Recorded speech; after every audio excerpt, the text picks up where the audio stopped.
प्रधानमंत्री नरेंद्र मोदी ने रूस यात्रा के दौरान वहां के राष्ट्रपति व्लादिमीर पुतिन से शिष्टाचार के नाते हाथ भी मिलाया और उनके गले भी लगे।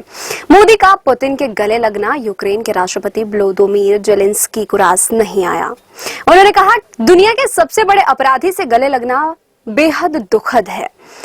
जेलेंस्की ने कहा कि यह शांति के लिए किए जा रहे प्रयासों के लिए एक विनाशकारी घटना है। यूक्रेन के राष्ट्रपति ने कहा कि यह मुलाकात ऐसे समय हुई है जब रूस के हमले में 40 लोग मारे गए हैं। इस हमले में कैंसर से मरीजों और बच्चों तक को नहीं छोड़ा गया।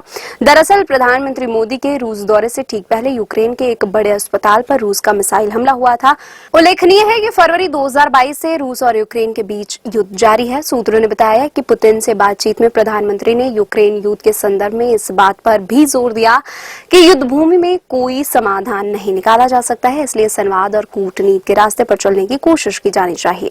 मोदी स्थानीय समय के अनुसार सोमवार शाम करीब 7 बजे नोवो ओगारोव पहुंचे। पुतिन द्वार पर ही उनकी प्रतीक्षा कर रहे थे। मोदी के पहुंचने पर पुतिन ने गर्मजोशी से हाथ मिलाया और गले लगे।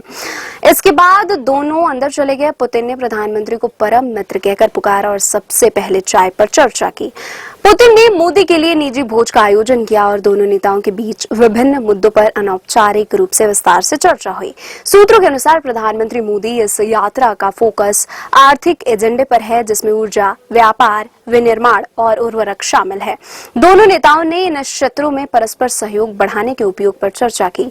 मोदी की रूस यात्रा के उपलक्ष्य में यूरोप की सबसे ऊंची स्वतंत्र संरचना मॉस्को के ओस्टान्किनो टावर को भारतीय तिरंगे और रूसी झंडे के साथ रोशन किया गया। मॉस्को में ओस्टान्किनो टावर 1976 तक दुनिया की सबसे ऊंची संरचना थी। प्रधानमंत्री का भारतीय समुदाय के सदस्यों ने भी जोरदार स्वागत किया। ये लोग उनके होटल के पास सड़क के दोनों ओर खड़े थे और उनके काफिले के गुजरते समय मोदी मोदी के नारे लगाए।